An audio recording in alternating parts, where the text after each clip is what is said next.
What's up, everybody? We're back again with another episode of Ask Chad, Grassy, Logicc. I'm here today with Brittney Stone of P37. She's joining me today to have a good conversation, tell you guys a little bit about P37, and we'll have a couple other conversations for you guys. So, Brittney, thank you for joining me today.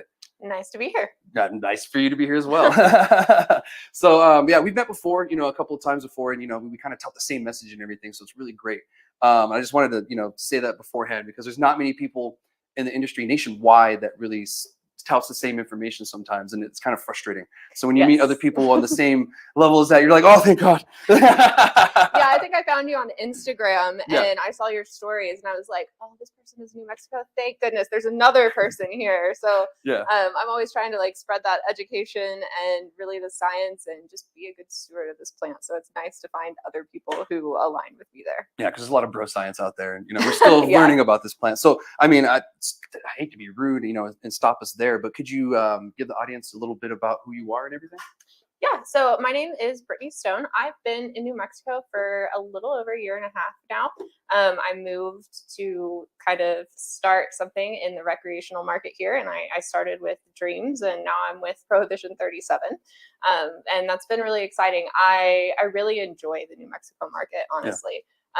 Oklahoma just got a little bit too crazy for me. Yeah, it's a little wild over there. But I really loved it. When I first started in the industry in Oklahoma, it was actually just CBD that was legal. And I was originally, my degrees are in political science, pre-law, and philosophy.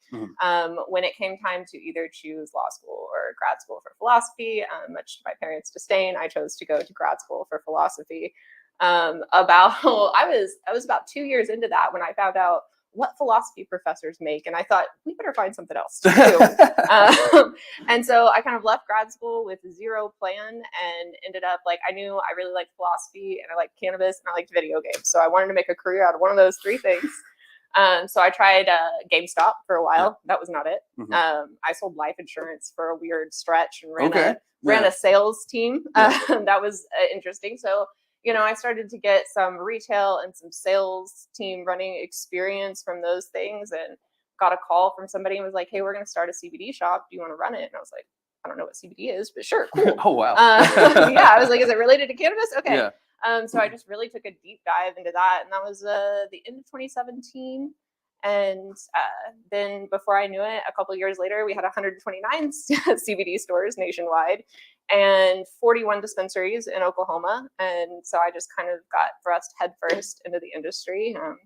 From there, I started my own consulting for a bit. My last name is Stone, so Stoned Consulting just kind of came out. Yeah, too. I did about a year of that, and it was fun, and the money was great, but it felt a little unsatisfying. To just hop from company to company. I really wanted to have a team to invest in. That makes sense. And, have something that I could watch grow and foster for a long period of time. Yeah, because you create that whole thing and then you kind of just go. Yeah. And so that's how I ended up in New Mexico as I came, and I started Dreams with the owners and built that out for them, and now I'm with P37.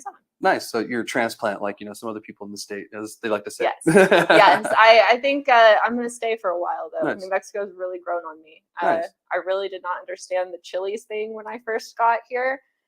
Big fan of the green chilies now. Awesome. Yeah. Good. Well, which is your favorite, red or green? Definitely green. Green. Yeah. The whole red green at Christmas at restaurants. The first time I got asked that, I was like, I had to ask the waitress, I'm so sorry, I don't know what you're talking about. Can you tell? It's February, Christmas is over. Yeah. You're like, I'm confused. Yeah. No, to be honest, when I was a kid, that wasn't really a question down here in the South. It was more of a northern thing. Okay. Yeah, because they're different, the South and the North. And so when I heard that the first time, I'm like, I don't know what that is. I'm from here. So no, you're not alone in that one. But yeah, well, welcome to the state and everything. And where are you from originally? Oklahoma City. Oklahoma City. So yeah, I got a buddy from Oklahoma City. I was in the Army with. I went to basic training actually at Fort Sill. So he just took a little short bus ride down the way. So yeah. Fort Sill's, that area is probably not the best representation of Oklahoma around there. No, I wouldn't say so. Yeah, Oklahoma City really has come a long way in the last 5 years, though. That's good. So we're gonna give Oklahoma City a little credit. Okay, that's They're- cool. I've they're never been to okay. Oklahoma City, so I can't speak for that Yeah, one. I do. Latino. I'm clearly living in Albuquerque by choice. So Yeah, that's true. Yeah, fair enough. So, well, welcome to New Mexico, and welcome to the show and everything. So, thank you for that intro. And like I said before, we do tout the same things, and it's really great. Well, I want to say everything. You can't. That's almost impossible. Yeah. For people to tout the exact same thing on everything. But there's a lot of the information that we do tout that I really respect, because like there's not many people that know it and they refuse to learn it. So Yeah. like there was a lot of learning that you had to do, especially like just jumping into CBD. Where did you learn like all of this information? So thanks to my background, I did getting the 2 bachelor's degrees. It took about 6 years because I took my time. Thanks, Dad. But having that plus the 2 years in grad school, it really gave me a mind for research and how to properly source information. And so I started just on Google Scholar, and I looked for any peer-reviewed research that I could find. There was not a lot. No. There have been some good books and resources out there, especially by people like Dr. Ethan Russo or Raphael Mechoulam. Anything that you can get a hold of from resources like that is incredibly incredible. Yeah, no, definitely. And I also would just look for podcasts where they were having actual chemists on and actual doctors to talk about these things. Yeah. And it's just been really amazing over the last 6 or 7 years to watch the information that's easily accessible on the internet grow. Yeah, 100%. Because I started in 2010 when I was still in the Army, and I started my research and looking up, because I was Army Intel. I was a human intelligence collector, so I did a lot of analytical stuff. So like you had to do a ton of research, and I had more to work with at that time. But yeah, I had to do the same thing, start from ground up, and like there's really not much that you could work off of, and there was all this bro science out there on growing, because I really was interested in the growing side. I've been growing for 10 years, and yeah, it's a battle even today. Like I'll get stupid questions like, so how do you turn it purple? Do you like put like purple Kool-Aid in there or something? And I'm like, what? Purple Kool-Aid. No, I do love the purple thing because I use it as an example to show how the environment and genetics and all kind of play together to express in phenotype. So maybe the right underlying curiosity to the questions there. Yeah, no, definitely 100%. But it's really like, wait, what? And so when you understand the plant and how plants grow, and just plants in general, it just doesn't make any sense. It's like goes back to that whole Gatorade thing and Idiocracy. Like electrolytes is what plants need, and I just think of that every time, and I'm like, oh no, that's not how plants work. So yeah, and I was kind of curious about that because myself, and I was thinking about that. There's so many people in the industry right now that are so ignorant to cannabis and so ignorant to the way the cannabis industry works and even business, that they're failing or they're doing it wrong and this and that. And I'm like, well, I did my due diligence and learned too. And I was like, well, shit, where did Brittney learn from? Like, because she has probably more information than I do. And, she's, obviously started with CBD a couple of years ago. And so, like, I always like to ask people, like, well, where did you get your information from when you started? Because it could help someone else out, getting started too as well, because not everybody has the research background that you and I have, Yeah, it's definitely a lot of getting on Google Scholar and finding articles that I don't truly understand and Googling every third word until I do. I don't have a medical or a science background. I have a research background, which is beneficial, but yeah, there's still a lot of legwork that goes into stuff like that, and being able to truly understand not only the botany of the plant, but the way that these compounds interact with your body's endocannabinoid system, and how different consumption methods can affect the body differently. Yeah, it's definitely a lot, but just Google Scholar and finding good, credible podcasts that actually have guests on that have done their due diligence. yeah, like scientists. Like one scientist I really like and I follow is Bruce Bugby. He grows hemp for the federal government in Utah, and he comes out with all kinds of great groundbreaking kind of research stuff when it comes to growing. And so when I tell people like, oh, who do you listen to when it comes to growing, I'm like, well, I've just been growing for a while, but when it comes to research, actual scientists, Bruce Bugby, not just some bro. Now there's certain guys in the grow game who use that science and apply it to the grow, and I like listening to them too, because they have really good information. I'm just learning crop steering. And so like I'm kind of just getting into that this year, and I've been kind of researching it the past couple, but doing it hands-on is totally different, but just like anything. And so I have to go back and listen to these certain things again and be like, am I doing this right? Did I do something wrong? And so growing is an art as much as it is a science. Oh, 100%. Yeah, definitely. And you do feel that you get to learn these little plants and how they each grow. And right now, I've never actually grown commercially. Like Really? I've had growers that have worked for me, obviously, and I've had some excellent ones, thankfully. But I mean, it's crazy how attached you can get to those little plants. Like I've grown in my house, in Oklahoma, and I mean, you get very attached to the plants, and you start to see how much of an impact what you feed them and the environment, that you put them in, the way you grow, your practices really affects the end product. Oh yeah, the very small things that you do and the little details really make a difference in the end, end product and everything. And last year I was growing in a nursery, and so I had like 3,000 plants or something like that. And like there's certain ones I knew everything about. I'm like, oh yeah, you grow funny. I'm like, oh yeah, careful with that one, or whatever. And so they become like your babies. It's so weird. And actually, one of my buddies, I gave him some clones, and he's growing for PMC in Carlsbad, and so he's been growing them out. And so now I'm like, oh, they grew up. So that's the cool thing. Well, I appreciate you sharing with that. This is something that was just not even on script or anything. It was just great information for other people to have. So I appreciate you sharing it. What would be like, I guess my next question is, what would be some good advice for people just starting out? I mean, we get the education part. We got that out the way. What's some other things you can give people starting out? Because I mean, you started almost from ground zero with this. Yeah, so like a cannabis user starting out. I'm sorry, in the industry. Starting out in the industry. So I would say go to as many cannabis events as you can. Most of them are open to the public. Yeah, this industry is still so small. I mean, for how big we feel like we are from where we came from. Get to know people and, find out who aligns with your values, where you can add value in the industry. Yeah. There is one of the things that I love so much about the cannabis industry is there are so many different people from so many different backgrounds doing this. Yeah. And everybody has found a way to take their prior experience in other industries and apply it here. Yeah. Because I mean, a lot of the same principles apply. It's very different.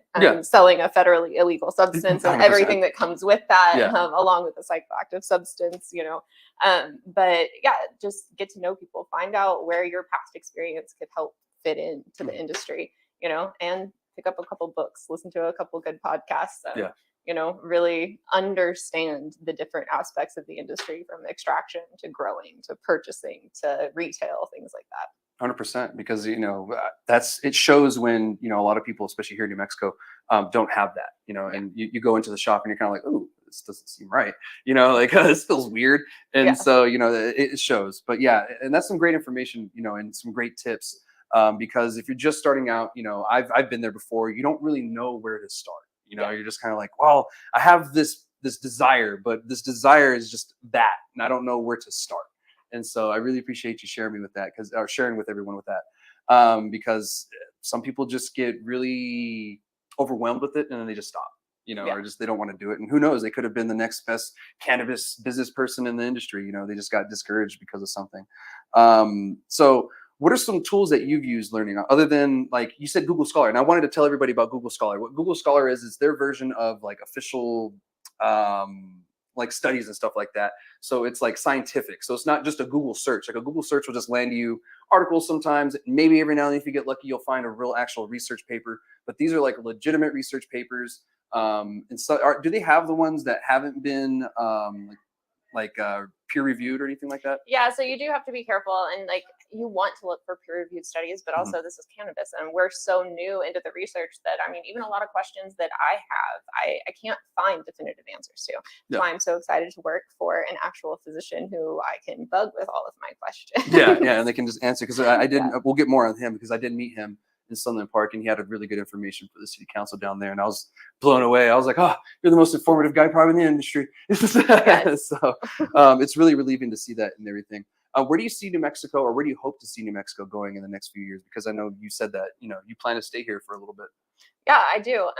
We'll also be, P37 is now an MSO and operating in Illinois. So, I do hope to be dedicating a lot of my time there as well.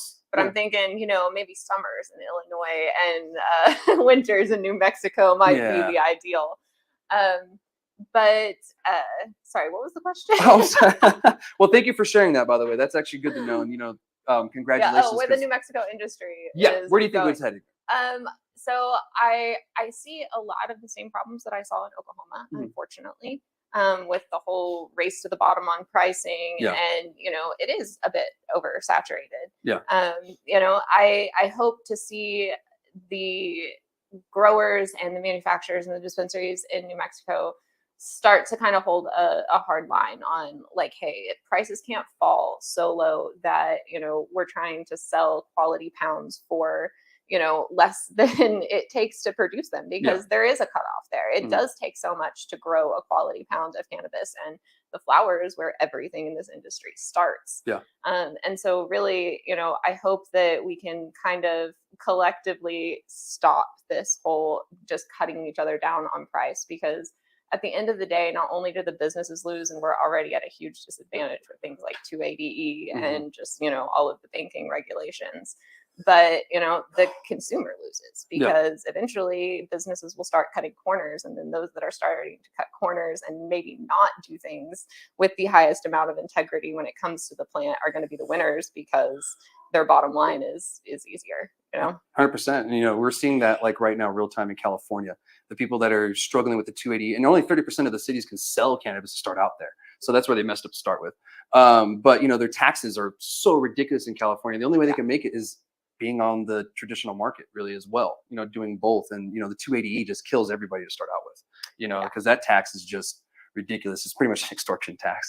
So we don't get messed with by the federal government. But I definitely think the banking laws and everything are predatory. No, 100%, and like it's kind of weird because they're doing what they do with other illegal entities that they work with, but they're just telling you like, oh, we're just going to charge you more because it's illegal.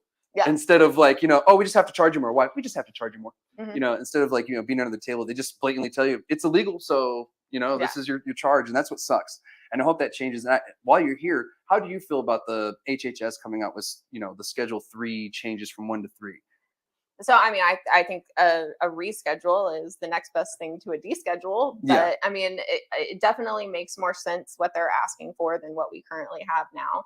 And to my understanding, that would pretty much abolish the 280E thing. From my understanding, now the stuff that plays with interstate commerce, I'm not exactly sure how that would be affected. But I mean, even just the dropping of this whole 280E and, safe banking, something along those lines would be a huge benefit, because right now in cannabis, if you're surviving, you're thriving, and if you're thriving, you're God tier, because they've made it with all of the banking regulations and the tax regulations on top of just an incredibly saturated and competitive market.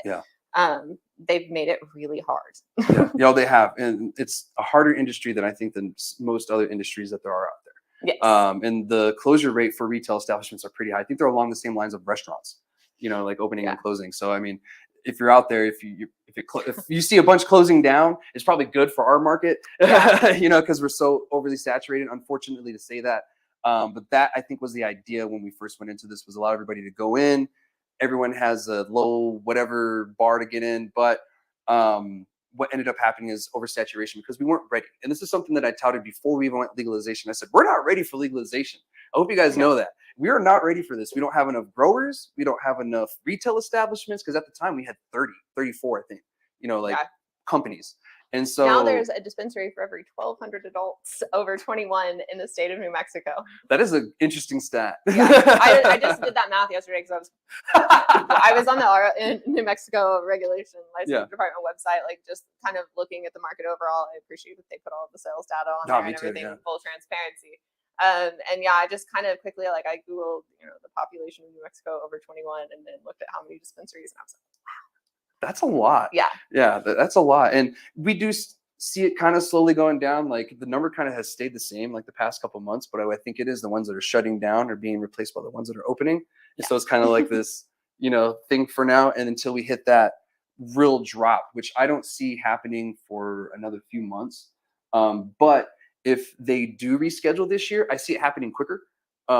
Because there's going to be federal regulations that people just won't be able to afford to get on par with. If that makes sense. And that's going to be the case. Either we go Schedule 3 or deschedule. There's going to be those regulations that we have to go by. And I think a lot of people aren't really realizing that too. There's a lot more that's going to go into this than just like, oh, it's descheduled, we're good now. It's like, yeah, no. and it's definitely going to take a couple of years probably before we see any real benefit or effect from this. So. Yeah, and we're not even going to be a stable market. It takes about 5 years for a market to just get stabilized, and we're going towards year 2, of our industry. So, it's going to be interesting. And I just realized we did get off topic for a little bit. Yeah. And there's just really great conversations and everything. So I guess I'll redirect this back. And thank you so much for this information and everything and about you. We need to talk about P37 now. Yes. Yeah, but I could talk about this stuff all day. And I figured this is going to happen with us because I was like, you get 2 people with this, similar information, and they'll keep going. So what can you tell me about P37? Like, a little history about it that I know you've only been with them for a little bit. It's so only been fair. like a couple of weeks. So I did, I did vet them very, very thoroughly before I signed on, and they also seem to really echo the values that I hold in the industry. The quality of their grows and the love that they put into the plants is definitely impressive. They really care about what they're putting out. If something is not up to their standards, they're going to say, no, that will never get to the retail shelves. So that's one thing that I really appreciate. I was a fan of their flour before I worked there. So if I won't smoke it, I won't sell it. Yeah. But they really have, like I said, they're doctor led. Lee is a physician, and he really believes in the medicine, and that was another thing that was really attractive to me. Yeah. He's also very concerned about the social equity aspect of this. Like, I would like to see us get involved with things like the Last Prisoner Project. I think that really holds true to P37's values, and that's an organization that I'm a big fan of. Cool. Yeah, I've heard of them. Yeah. There's a lot of people who are still, paying for cannabis crimes that, while we're out here making a living off of it, and it just really doesn't seem fair. Yeah, and I've heard it many times. You got the Brads and Chads out there, just jumping into this, while people that are in prison or have been for a long time are just sitting there rotting away, essentially. And it's really sad, but at the same time, at least New Mexico, we took a step in the right direction with our expungement, clause. Even though, don't get me wrong, it's very flawed. It was a step. Yes. Yeah, it's a step in the right direction. Just like any law, it needs to be updated and fixed, because there's stuff that we just didn't think about at the time, just like any law, Yeah. But the fact that they really care about the medicine and how we're presenting ourselves, and that we are not only being good stewards of the plant, but being good to the community that helped us get here. Yeah. The legacy market really paved the way for us. 100%. And we owe a lot to the legacy market and the people from it. I mean, even if you disagree with the way they grow or did business, I mean, these were the people who started this, like in kind of groundbreaking kind of thing. I mean, that's where home grows started, was because cannabis was illegal. We wouldn't have as advanced indoor grow stuff as we do now if it wasn't even for that in the first place. It could have all been outdoor greenhouse, for all I know. So that's something that we do owe a lot to, is those people in the past, especially the ones that their lives were taken, through this, either through law enforcement, they've been shot for whatever reason, or, through bad deals or whatever. Unfortunately, those people aren't with us anymore, and they can't benefit from this, but, we do owe them a lot, and it's history. There's a lot of history into that. And, I know people personally that have been affected by it, and, maybe one day they'll be able to tell their story, and, it'd be on TV or in a book. So, about the grow, you did mention before the show that you guys have all 3. You have an outdoor, indoor, and a greenhouse. That is amazing. Have you been able to see any of them, or? Yes, actually, I've been able to see all of them. It was one of the first things I did. Oh, cool. I mean, and all of them are equally impressive. I think that in the industry, there is a lot of almost a negative connotation towards outdoor flower, which I absolutely don't understand. Done well, outdoor flower can be terrific. You're never going to be able to replicate the sun. And even if we could, it would be so expensive. Why would it be? The sun's right there. 100%. So I mean, the same with greenhouse and light dep, they each type of grow has its own benefits. And I think that there are people who like all types of cannabis, outdoor, greenhouse, indoor. And so having that type of variety is great. Definitely. We definitely don't want to push the narrative that only these very beautiful chunky buds with a high THC content is the only flower that is worthy. Right. They don't even taste good. There's all types of flower, and I think that we need to prize the genetic diversity in plants, especially that comes from outdoor. And, we need to look at, CBD flower just as valuable as a 30% THC flower, because there's somebody out there who could use all types of flower. And we just haven't, we're so focused on potency in most places that we're really closing off a huge portion of the population that might be open to cannabis use. 100%. If we had something that maybe wasn't 30% THC as the price. Yeah, maybe 15%, THC with 2.5 to 3%, terps, something on that. That's something I go for.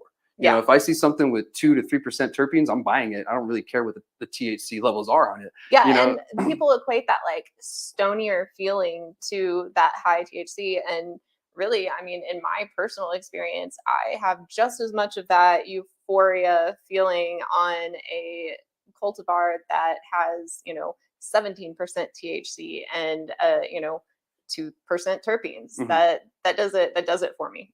Me too.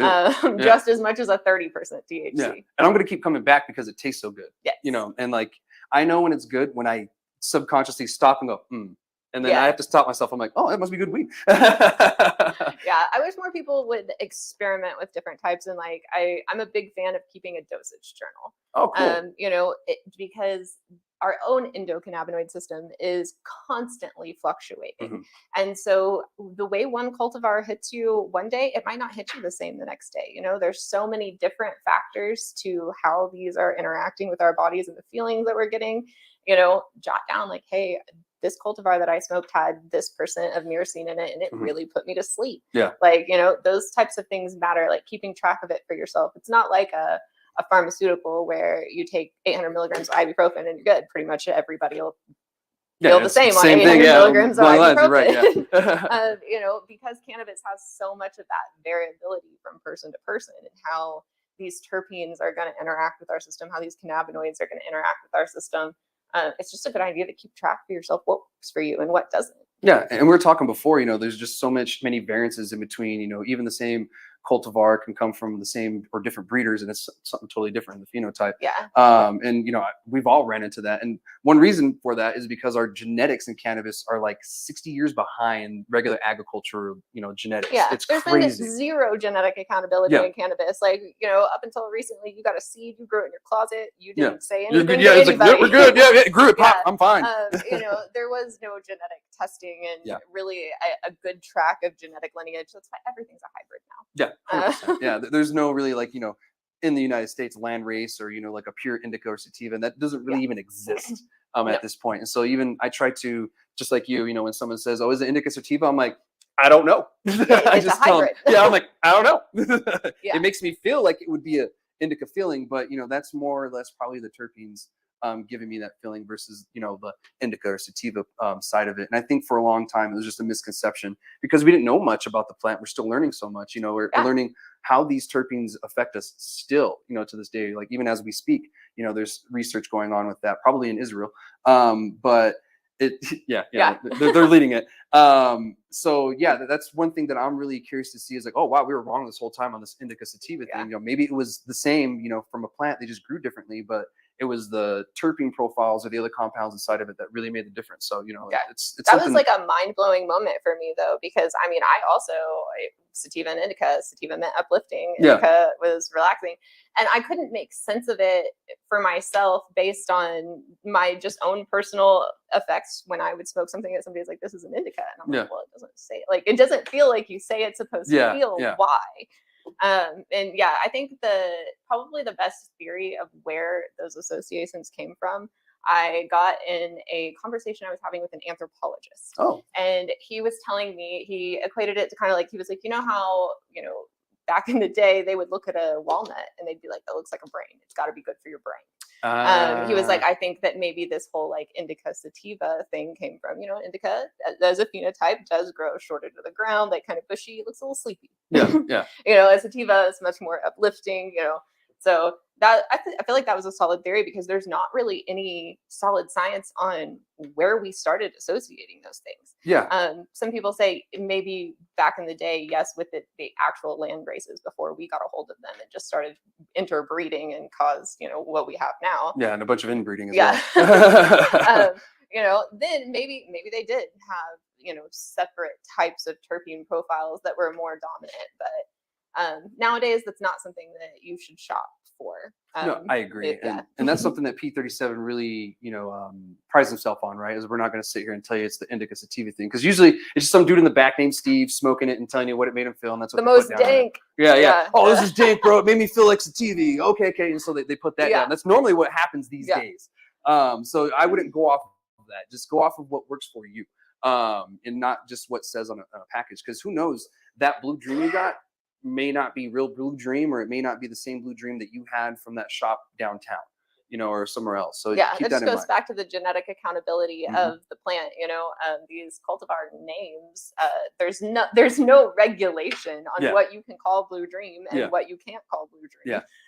So yeah, I mean, unless you're getting a cultivar consistently from the same grower who is using the same genetics, there's really not a whole lot of consistency that you can count on if you're shopping just on cultivar name. 100%. And I like to tell people this. The problem we have is when you go to pick a Coca-Cola, it tastes the same whether I'm in New Mexico or New York. Like that should be the same with the cannabis industry, and we're just not there. Like, okay, Mexico people say it tastes different, or better, but here in the United States, for the most part, you're going to taste Coke that tastes the same everywhere you go. Maybe slight variations, but for the most part, same recipe and everything. And maybe one day the cannabis industry will be there, but we're just not there yet. So just keep that in mind. The blue dream that you see today will not be the same blue dream you see tomorrow. And that's more than likely going to be the case for most things here in the state or in the nation, to be honest. Until things kind of level out and we start to get a little more accountability on our genetics, like you keep saying. So yeah, it's something important. A more emphasis on terpene and terpene testing. Yes. I think one of the only things that I will say that Oklahoma did correctly over New Mexico is mandated terpene testing. Oh, I didn't know they did that. That's cool. And so that was one of the things that early attracted me to Prohibition 37 was because when I was just buying flower from them, they were a vendor that I worked with. They were one of the first ones who terpene tested everything. I didn't even have to ask. Yeah. A lot of the other flower vendors that I've worked with in the state, it was something that I almost had to demand. And I'm like, it's like $30, guys. Come on. Yeah, and I appreciate that because you go to places like, oh, we just have THC, and so I will ask them, can I see the testing results? Because a lot of the times, I know Rio Grande Analytics because they used to be down here. They normally have the terpene, test on there with it. I'll ask them for the testing results, and some of them get kind of weird. Like, why do you want to see our testing results? I'm like, because you should have it. That should be that should be a common question that everybody asks your bartender. 100%. Who grew my flower? Yeah. And can I see a COA? Yeah, exactly. And if you aren't able to provide that, you might be doing something illegal. I think it's just straight non-compliant. No, terpene testing is not, but really, if you want to, grows are going to have to really start branding and marketing themselves just like a dispensary. And they need to be a little more transparent. A lot of these guys are still in the black market mindset where, oh, we can't let anybody know anything. It's like, well, tough titties, guys. You're in the legal market now. You got to be a little more transparent.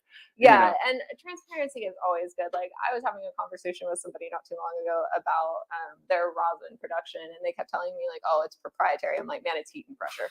Like it's come on, like your amount of heat and your amount of pressure is not proprietary. There's somebody else out there doing it. The range is only so big." Yeah, exactly. There's only so much you can do. So then I've had people, with like the fuck your secret sauce kind of thing, in that sense, and I agree to a certain extent with certain things, like I will share my knowledge, but I won't always share like my genetics, maybe, with someone, something like that. Or, I will tell them what company I'm using, but I won't maybe tell them exactly what I'm doing for the simple fact that, and it's not even for like a fuck your secret sauce thing. It's for the fact that what I'm doing in my plant and my grow will not be the same with your plants and your grow, and absolutely. Your cultivars, even in a singular grow, one cultivar is going to be different from another cultivar and what you give it, how you treat it. The plants vary so much that I wouldn't want to tell you I'm doing this, and when it doesn't work for you, you come back pissed at me, and I'm like, well, it worked for me, and you're wondering why. So that's the reason why I do that. But we keep getting on some really good conversations, and they do base around P37, but we keep like, it's, I love it, but I'm like, I want to keep you on time and everything. So we'll talk a little more about P37 and everything. So I did meet one of the owners in the past over in Sunland Park. Really nice guy. What was his name again? I only met him one time. So Lee Caperton he is the physician owner, and then there is Devin, who is owner CFO. Cool. And yeah, they're definitely a dynamic duo. I'm very happy to work with the two of them. Yeah. You know, it was really cool that, you know, it was relieving, I guess, to have somebody so knowledgeable and someone who's a literal physician who can give his point of view and his 2 cents. Like I've had, you know, nurses on before, and I've had, you know, lawyers on, you know, to kind of give their 2 cents on everything. But, you know, to have, you know, a physician in the industry like that as, you know, a business owner in that sense is really relieving. He was a really funny guy too, you know, busted some pretty good jokes, and, you know, kept us laughing. So it's good to see that, you know, they're getting involved. And I keep calling it P37 just because it's easier, but it is Prohibition 37. And the reason why is Prohibition really started in 1937, and that's the reason why. That's what he told me anyway. Lee back in the day is the reason why they named it that. But I wanted to give you a chance to say your spiel. I remember that at the top of my head. I was like, oh yeah, he told us why it was called that. Yeah. A lot of people wonder, but yeah, it was the Prohibition Act of 1937 that really kind of started this whole war on drugs. Even before there was a war on drugs. Yeah. You know, kudos to drugs for winning the war on drugs. But, I love that meme, by the way. I know. One of my favorites. I'm like, that is perfect. The Muppet one? Yeah, the Muppet was like, oh. Everything's funnier with a Muppet. Oh, it is. Yeah, like the I can't count past 4 one. That one's pretty fun, the Disturbed song. But yeah, so he really, it goes back to that kind of social equity part of Prohibition 37. And, you know, we are a very science focused company, but social equity is also a pillar that we stand on. And everything that has happened since 1937 surrounding cannabis is things that we need to correct. Yeah, 100%. And, you know, here in the borderland, you know, we were directly a part of that because El Paso was one of the first or the first city to make cannabis illegal in the nation. Wow, so Prohibition literally started here in the borderland, and then it kind of spread out throughout the whole nation. And the word marijuana kind of was coined in the area too, due to a situation between like a Mexican guy and a white cowboy dude, and they got into it. Cowboy guy happened to be drunk, Mexican guy happened to be smoking weed, and then it turned into a whole diabolical thing. But the guy did kind of go into the streets and was kind of acting crazy, but I think he was just having some kind of episode or something, who knows. But they blamed weed, and that's where it came from, that whole thing. So, the crazy marijuana. Anyway, get off it.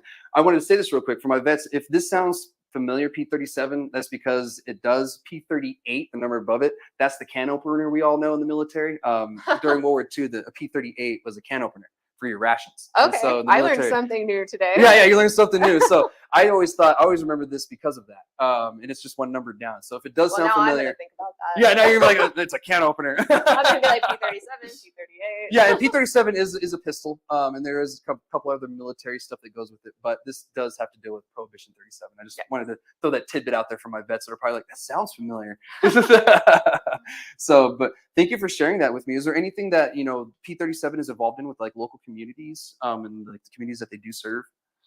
So, you know, honestly, I probably couldn't talk to the specifics. Like I said, I've only my bad. Yeah. But, you know, I do know that we are actively making an effort to get involved in things right now. And I know that they've definitely done stuff in the past, like food drives, back to school drives, you know, things like that for school supplies for kids and, you know, all those different things. But yeah, that is something that now that we're growing, P37 actually acquired Red Barn Growers and almost tripled in size overnight. And so, yeah, we're really kind of making an effort to, now that we're bigger and we've got a little bit more bandwidth, to get out there and really start to make an impact more. Nice. Yeah. Well, I'm glad to hear that. Cause, you know, a lot of people, they just think that you set up shop and then that's it, you know, but there's a whole community that's, you know, based around you and that you're a part of. Yeah. So, you know, and I mean, if you don't support your community, they're not going to support you. 100%, you know, because you need the community just as much as they need you, or, you know, you're providing a service to them. But yeah, that's great. Are any events or anything planned for the future that you guys have? Yeah. So I know that in Albuquerque, I believe it is, and I left this here so I could look up the specifics and not fumble it. We'll let you pull those up. Yeah. It's going to be a dinner. Ooh, and I think you mentioned that it's a 5-course meal dinner. Yes, so the Silk Cannabis Infused Dinner is September 24th at 7 to 11 p.m. And you can go to our Instagram and purchase tickets for that with a link in our bio. Awesome. And yeah, it's going to be a 5-course cannabis infused dinner infused with P37 flower. So I'm very excited about that. Nice. Yeah, I'm excited about that too. I mean, I'm happy to see that more people are doing like these infused dinners and really taking advantage of the whole industry's program and the law, like what we allow, because not many places allow you to do this, like not many places even have consumption lounges. That's one thing that I've noticed. I mean, even Vegas is just now barely getting on it. And New Mexico's are like, all right, we're done, we got this. I was like, we've been here for a hot minute, what you guys are doing. And they were like my baby when I worked on some committee thing back in the day, some task force that we had through the governor. And so it's really cool to see that what I worked on is getting implemented in such a way. I'm like, oh, that's so great, because we should be able to go somewhere and, consume cannabis in whatever way we want, you know what I mean? In a social environment. And like, I'm not downing alcohol or anything, but given the option, like, I'm going to want to go to a cannabis infused dinner and like get a little stony and enjoy it, and then wake up the next morning and not feel like crap. Yeah, exactly. I can go to work and still function and feel great. And, so I think that it's kind of important for our society. I think cannabis overall is healthier than alcohol. As a recreational use. And so the more we open these consumption lounges and these infused dinners, and we can kind of start to build around the social aspect of cannabis and build that community, like, it's totally cool to go to a consumption lounge instead of a bar now. Like, 100%. I love that. Yeah, me too. And like, I say that all the time, you guys want a consumption lounge? Like, oh yeah, I forgot. Because, the only option really is like, bars. I really hope someone starts doing karaoke at a consumption lounge, because the only place we can go to is a bar. I want video game tournaments. Give me a Mortal Kombat tournament at a consumption lounge. Which one, though? And I'm there 10. Ooh, okay. That is a good one. I have 10. Old school Mortal Kombat kids here. But yeah, that's great that you guys are doing that, and the whole dinner thing. That's so awesome. Like I said, is there anything else that you guys have planned going on, or anything that you want to say before we move on? So we do have a location opening here pretty soon in Sunland Park, which I'm very excited about. It's probably why you met Lee there. Yeah. Yeah. This was last year. So I'm sure it's been in the works for a minute. Yes, it is going to be a beautiful store. They've been working on the build out for a while. Go check it out when we're open. Nice. And do you happen to know where in Sunland Park it's going to be? Like the little main area where they all are? Or? I do not, actually. Okay. Well, we'll figure that out here soon. So people can, keep track and, maybe follow you guys. What's your social medias? Do you happen to know what the Instagram is? Yes, I do. Much like every other company, we got shut down and had to restart. So it is P37.nm. P37.nm, no underscores. So look that up on Instagram, give them a follow if you guys are curious or whatever. You want to see whatever events they have going on, some beautiful grow photos. I was just going to say that. Yeah. I looked earlier and there's some beautiful grow photos. I love looking at, weed porn. That's exactly what our Instagram is. Shout out Robert for his awesome photography skills. Oh, shout out to him. Yeah, they are gorgeous pictures though. So thank you again for joining me today and sharing more about UNM. That's the next topic, about P37 and yourself and everything. I know we got a little off topic on certain things, but I kind of feel like they were really important topics to kind of bring up and just kind of put out there. So thank you again, and thank you for P37 and for letting you come down here and have this conversation with me. Well, thank you for having me. Of course, awesome. So we're going to continue the conversation though of a couple of other topics, and I'm sure we'll probably get off topic again on some other things that we'll talk about. So it looks like UNM is introducing a cannabis program for education. So that's cool. Yes, I love that. I'm glad that more universities are kind of taking that and doing it. What scares me is that rule that the state is trying to implement is where it's forcing it. So now what I'm afraid of is, are these places doing it right, have the right information? That's what always scares me. Is like, are these places touting the right information, or is it something old? So that's always my concern, but that's just a concern with anything education when it comes to cannabis. But I do like the fact that they are working and partnering with other people, because they're partnering with someone called Green Flower. I guess they have. Familiar. Yeah, I wasn't either until I was researching this and everything. But they have partnerships with LSU, Syracuse, and Louisiana State.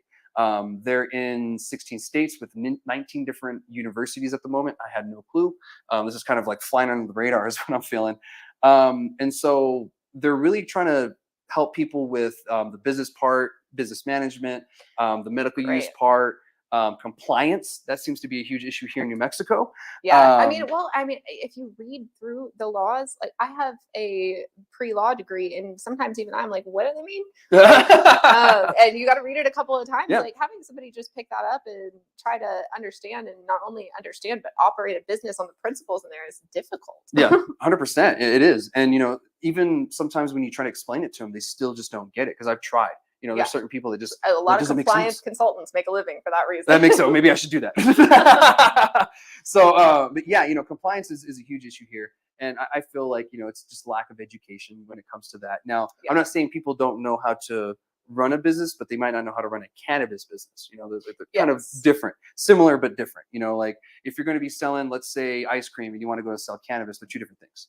When you're selling them, you're going from selling a food item to a retail item, it's two different things. So there's certain things that you have to kind of figure out, which I like. Cannabis has that weird, like, perishable item plus federally illegal item plus retail item, like, thing it's got going on. So it's unlike any other industry for sure. It is. And we're still molding it. We're still figuring out how to regulate this, because no one's done it correctly yet. And we're still so tiny. Like, an example that I like to think of when I'm thinking about like how small our industry is, because it does sometimes feel really big. I mean, even from just 10 years ago. Yeah. But like CO2 machines, like what they use to extract, like for coffee, to make decaffeinated coffee, like the scale of those machines versus like the scale of a CO2 cannabis extraction machine, tiny. Yeah. And eventually we are, I think, going to get to the same level where using these CO2 machines that take up an entire room. Yeah. We're going to continue to grow so much. No, 100%. And I already see some of these, whole room extraction things kind of coming up, on the up. So yeah, I mean, and I say this, legalization helps with innovation, and that's kind of been true this whole time. When we cut down on legalization, or we kind of pull back a little bit, we cut down on the innovation side too as well. Yeah. So, I'm glad to see that that's happening. And this whole education part, it's really important. Do I feel like, should it be forced? No, not until we get more standardization when it comes to education and the information that's put out, because, one education per place could be different from the other. And that's what worries me, if we're going to do this, let's do it right. If we're going to have education, let's make sure that the information that we have is accurate, and that's for to the everybody. best of our knowledge. Point accurate. Accurate at the time. I have a feeling that 10, 15, 20 years from now, we're going to look back and be like, well, that was wrong. Yeah, well, that was stupid. We just, like, they're just now opening up. And I think, rescheduling will also open up a whole, like, area of research that we've not been able to see before with cannabis. So it is scary to mandate certain education programs and certain ways of thinking, because we don't want to be dogmatic at this point in the industry. We really want to leave ourselves open to new research and, pushing for more research. Yeah, 100%, because we've researched alcohol and tobacco enough to know what they do, their effects, etc. We're not there yet with cannabis, we have these ideas, and we've had these, oh, it's safe, whatever, for all these years, but there's no solid evidence for it yet, to say, like, these are the solid studies that have been peer reviewed, this and this and that. We have some from the past, don't get me wrong, but things change, all and the things time. are really looking good for us. Yeah, they are. Yeah. So far, it's like only looking bad if you're under 25. Yeah. So, and it's just, we don't even know that much about our own endocannabinoid system. We just found a new organ under our skin, 2 years, 3 years ago? And like, what we don't know is insane. Yeah, 100%. And, I always say that the unknown variables always kick you in the ass in the end, and you just don't know about them, so they just happen. Yeah. As a philosophy background, I'm with Socrates. The only thing I know is that I don't know. I love that one. Yeah, 100%. Because, you just only know so much, and then what you don't know, you don't know. Yeah, and if you, kind of mandate these certain education things that even, until we're very sure, that's just repeating bad information, and people need to be open to new information in this industry. And that is my fear. My biggest fear is that, one school is going to tell the dude to use grape Kool-Aid to put in his plants. The other one's going to be like, what the hell? So, and that's going to happen. We're going to have some old information from one place, or incorrect one, and then better information at another. And until we get on a more standardization level, I see something like this kind of being good in practice, and I see it being in the right direction, but I don't think we're in the right place right now, scientifically, to really implement this fully. Yeah, it's a good maybe start. maybe not on the scientific side. On the business side, I definitely believe Yes. there needs to be some sort of mandatory education. Like there are people that are putting in their entire life savings to open a dispensary, and they really need to truly understand what they're coming up against, because this is a rough industry to start in. 100%. And last year I was on a different podcast and we touted that. Do not do that. Do not put your life savings toward this, guys. If you don't have the money, don't do it right now. And to be honest, it may have been a better idea for those people who didn't to wait, because right now we have people who are closing down, they're selling their businesses for really cheap, and they could have used that money to go and key turn business kind of stuff, and they could have killed it. So again, if I will say it again, if you don't have the money, don't use your life savings on this. Don't bet the house. This is a risk. This isn't guaranteed. And it's more of a risk than other industries, because you don't have the sort of bankruptcy protection and things like that you would in other not so federally illegal industries. 100%. Yeah. Because, if you go bankrupt, you're kind of screwed on your own. You have to figure that out. You can't even claim, tax credits for like buying pens for your office, so think about that at the end of the day. So if you are going to get into this, do it right. The licenses are still open. It's only been a year. We're going to be here 20 years from Cannabis now. is not going anywhere. It's not going anywhere. Don't rush. Just save up and then do it right. Is my advice on that. So that's pretty much what I wanted to talk about on the education piece. Do you have anything else before we move on from that?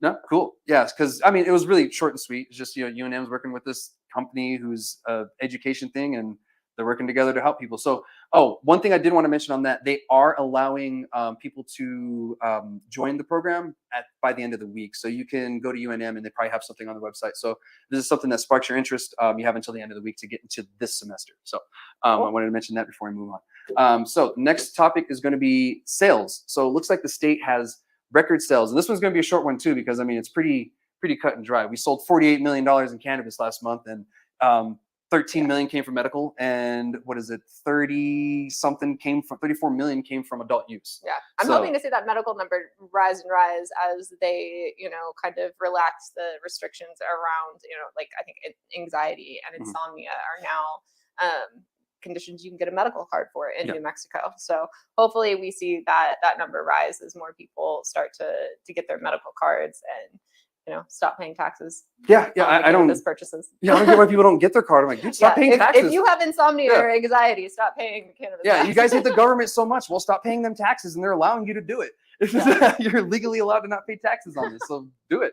And a lot of the times they will take medical insurance. You don't have to pay for it out of your pocket. And I got my card within 36 hours. People are telling me they're getting it within 24 or less, because it's digital now. So they just, they send you a file and that's it. So, it's really painless, guys. The doctor visit isn't that bad. If you see that doctor the first time, the next time when you renew, you can just do it over the phone or over the video. So wonderful. After a while, you don't even have to leave your house. And I do remember the medical cannabis numbers being almost half of what adult use was, and it's kind of slowly going down. And I hope we do get it back up, because I think we had about 180,000 patients last year when we started adult use, and now we're down to I think it's 80 or 70,000 or something like that. It's dropped almost half, and I predicted it was going to drop about half or more. But I do feel that people in the state that are residents need to realize that they don't have to pay taxes. Anxiety. Come on, we all have anxiety now. Everyone, my dog has anxiety. It's 2023. Exactly.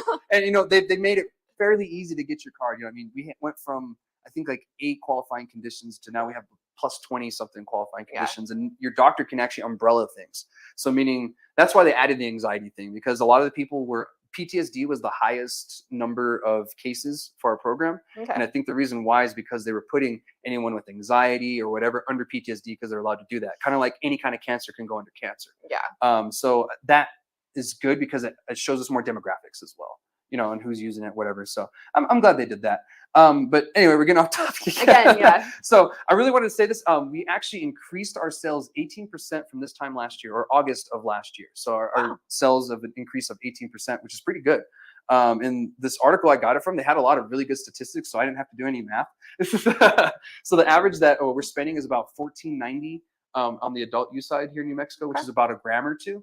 And if you're somewhere crazy that's racing to the bottom, $15 for an eighth. I've seen that in some places selling $15 eighths. Well, that's alarming. Yeah, yeah, it is. And I'm like, I'm seeing it more and more, and I'm like, how that's are you not growing good. it? Okay. Yeah, yeah. I'm like, oh God, what is it? I have questions. Yeah. I do too, and I'm like, oh my God, I hope I don't see that. So 1490 is the average here in New Mexico, which we're only behind Massachusetts, which is ranked 7th. And Oregon. So Massachusetts is at 1849, about 1850, and Oregon is 1783. And Oregon has a more mature industry than we do. So, Yeah. I mean, that's telling us that, okay, it's not too different from what they have. And it looks like they just spend just a little bit more than we do. So New Mexico, with our 34 million adult sale use in August, accounted for 72% of the state's total retail market. So Wow. all of it, yeah, that's kind of huge. You know, all the retail that we have don't have that much retail, but that is like the most of the retail in the state. And it was really cool to see that, because it gives you more of a perspective of how much we're actually making in this. Like, don't get me wrong, nothing near oil industry or any of that, but this is a very profitable industry that we didn't have a couple of years ago, you know, and we're benefiting from it. It's not billions and trillions of dollars yet, but it's an industry that is helping the state out. And I mean, I'm seeing more and more construction on the roads. So, what's your kind of thoughts on that so far? I mean, I like to see the sales grow more and more, and I think a lot of that, I mean, is the destigmatization of cannabis, especially cannabis over alcohol, like we discussed earlier. More people are going to the dispensaries, and you know, I would like to see some of the tax burdens lessen on the business a little bit. But I mean, yeah, even in Oklahoma, over the first 5 years I was there, I really saw the tax revenue from cannabis help the city, help the state. Yeah. We can do a lot of good things for the community with the tax revenue from cannabis. 100%. And, you know, every bit, you know, counts and helps, because I've had people from the oil industry was like, oh, they'll never be as profitable as the oil industry. I'm like, that's fine. That's not the point. Yeah, that wasn't what we were going for. That, you know, you really do have to make sure as a general populace that you are holding your leaders accountable for how that money is spent. Yeah, 100%. You know, because if you don't, then you're gonna kind of lose. Yeah, you're gonna end up like Oklahoma. Yeah. After a while, they stop paying attention. Yeah, you know, and Oklahoma's, you know, with their legal grows and everything that they have there, you know, just there's more going on there than here. And here we have a plant count limit, and I think that kind of helped us a little bit. And us having naturally less water is another natural, you know, barrier to some people getting in and being way more oversaturated, because Oklahoma was a lesson learned, I guess I would say. Yeah. I mean, their biggest mistake was they made it too easy to operate in the illegal market, because we did not have a seed to sale. Like when I got here, BioTrack was a thing from the recreational market from day one. And, you know, that was something that we had to contend with, the reporting to the state. And Oklahoma, the first like year or two, I mean, even still, they're in this whole horrible lawsuit with Metric. But the first year or two, it was you sent a report to the OMMA, and they didn't have the bandwidth to verify if that report was true or not. Oh my gosh, that sounds like a mess. Yeah, the CCD really is doing a much better job than the OMMA did. Yeah, and I think they were given more powers than probably what Oklahoma was on their side, because they're just medical too. You know, if you guys didn't know, Oklahoma is just medical. Yeah. Medical. Yeah. Where there are no qualifying conditions. It is recreational with a permission slip is what I call it. But yeah, I met the new head of the CCD, and I was very impressed with New Mexico finding somebody who has actual industry experience. You wouldn't think that would be a novel idea to head the Cannabis Control Division, but yeah, most states, the head of the a CCD equivalent has zero industry experience.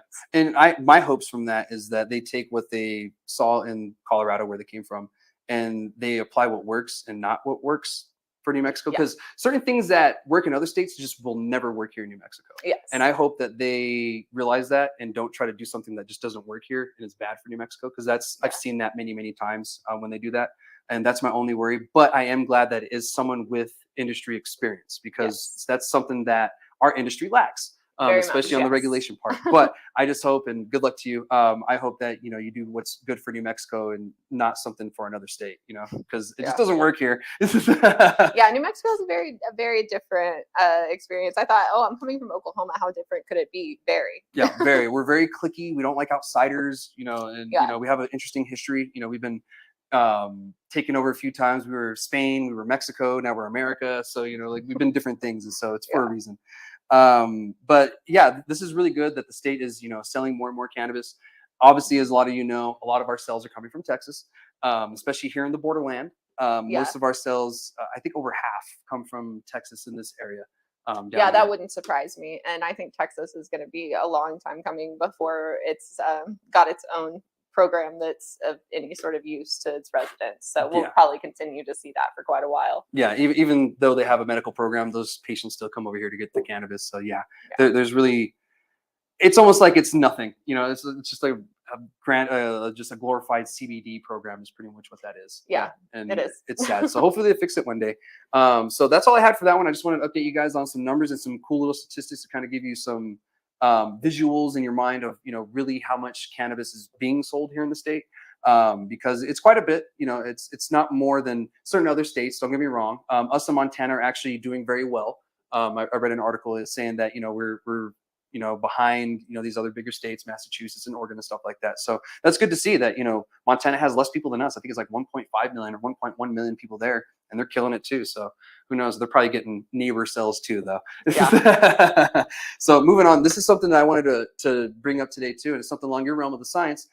So it looks like there's another research that prescribed medical cannabis use is tied to a better health and quality of life. And this goes down to not just feeling better, but also, you know, other tests and stuff too. So I'm sure that, you know, you speak to a lot of patients and you can attest to that as well, that, you know, it does help people. But this is a research paper that, you know, came out, and I'm not sure if it came out today or this week, but it was really new. Yeah, you'll have to send me the actual paper. Yeah, I'll send you the paper on this. I found it earlier today when I was doing I always make my script day of, if you guys don't know. That way, just in case something pops up or something breaking happens, I can add it to the show. But through the week, I usually have an idea where I want to go. But this kind of popped up today because I was asking her, I was like, well, really, what do you want to talk about? And then she was talking about science and stuff. I was like, that's a good thing. I haven't looked up research papers in a while, see what's out there. And this is something that came up. So what this paper is saying, that it might be a significant clinically meaningful improvements, that's from the study, in overall health related to HRQOL. Do you happen to know what that means? I don't, actually. I have no clue what that means. And I think that means health related quality of life. They just abbreviated it. And fatigue in patients with chronic health conditions during the first 3 months of prescribed medical cannabis use. And I think they only studied for that long, so we'll figure out.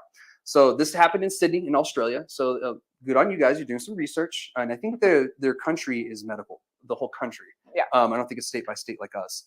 And so they assessed it, and they went off of pain, fatigue, sleep, anxiety, and depression. And actually those are quite important because I feel like all of us kind of deal with some of that. They all kind of tend to go together too. Yeah, 100%. So I'm glad that they did this. So they tested 237 participants, and they assessed them before therapy, and then at the 2-week titration, which is they're just upping their dosage. I had to look that word up. And then they upped their dosage again for the next 3 months. So every month it looks like they up the dosage to try to see. And they say they found across a whole cohort that utility scores and the European Organization for Research, don't know why that's in there, I guess they were part of it, showed clinically meaningful improvements. Additionally, clinically, they keep saying clinically, improvements in fatigue, reduction in pain with those in chronic pain. So that's good. And that's something that we've kind of known that cannabis does, is helps with pain. But this is kind of like saying like, fatigue is interesting though. I mean, like, technically if you have chronic pain, you're probably also tired because you're in pain all the time. But yeah, I mean, just fatigue and cannabis use aren't something that usually would go together. Most people think cannabis use like, oh, it's just going to put you on the couch. It's not going to help fatigue. It's going to exacerbate that. And then there's people like me who smoke a bowl out of my bong before I go to the gym every morning. Like, you know. Me too. Yeah, I don't blame you there. Yeah, I'm the same way. I'm like, oh, I got to smoke before I do this. So no, and that was surprising too, because most people who, you know, use cannabis state the same thing, like, oh, it makes me sleepier, or, you know, this one in general makes me sleepy. But people like us who are just like, oh yeah, I took a bullet to the head and I'm good to go for the day. Yeah, let's go run 2 miles. Right, exactly. So, but this is a really good study, and it continues. They're going to my tongue got tied. So they're going to follow these patients for the next 12 months to determine whether the improvements are like patient reported or if it's just permanent or whatever. So they're going to have them go and tell them what's going on. So that's good. That's And one of the difficult things about these cannabis studies, though, is it is really subjective to the person, and scientists tend to not like things that are subjective. They want things that they can easily quantify. Yeah, 100%. And you know, when you have studies like this, there's so many unknown variables that go into it too. So take something like this with a grain of salt. I don't know if this study's been peer reviewed or not yet. It probably hasn't. Since it just came out. So we'll probably take some time for someone else to pick this up and to peer review it and retest it. And, you know, just because the study isn't peer reviewed doesn't mean that it's total Yeah, bunk. 100%, yeah. But for you out there, just to let you know that I don't know if this is peer reviewed or not, just to, you know, put it out there. And one thing I did want to say about this, and I read in the article, and I did want to mention this, is that several of the authors disclose ties to the pharmaceutical industry. So keep that in mind too. But it doesn't really go along the lines of what the pharmaceutical company would normally say when it comes to cannabis. You know, normally it'd be like, oh, it's bad for you, take a Percocet, you know, or something like that. So reefer madness. Yeah, exactly. So it's not going that route. But anyway, that's actually all the topics I had. I had one more, but we're running out of time today. It's getting a little long. I do want to mention 2 events that are coming up here in the state. I have one that's coming on this weekend. I will actually be there in Santa Fe. It's going to be the Green Fuego year anniversary celebration. That's going to be September 16th in Santa Fe at Green Fuego. And then the next one is going to be next week in Albuquerque. It's going to be end of the summer Heady Sesh. So that one's going to be the end of the summer kind of fun session thing going on. If I get you the flyer, see if you can go, because I know you're up in Albuquerque. Yeah. So it should be a good time. But anyway, anything that you have before we get out of here? No, this was fun. Thank you for having me on the show. Awesome. Yeah, thank you. And great conversations. And I know we got off topic, but you know, I feel like they're great topics. Yes, I agree. 100%. All right, guys. I'll be back next week with another show, another guest, and some more topics. All right.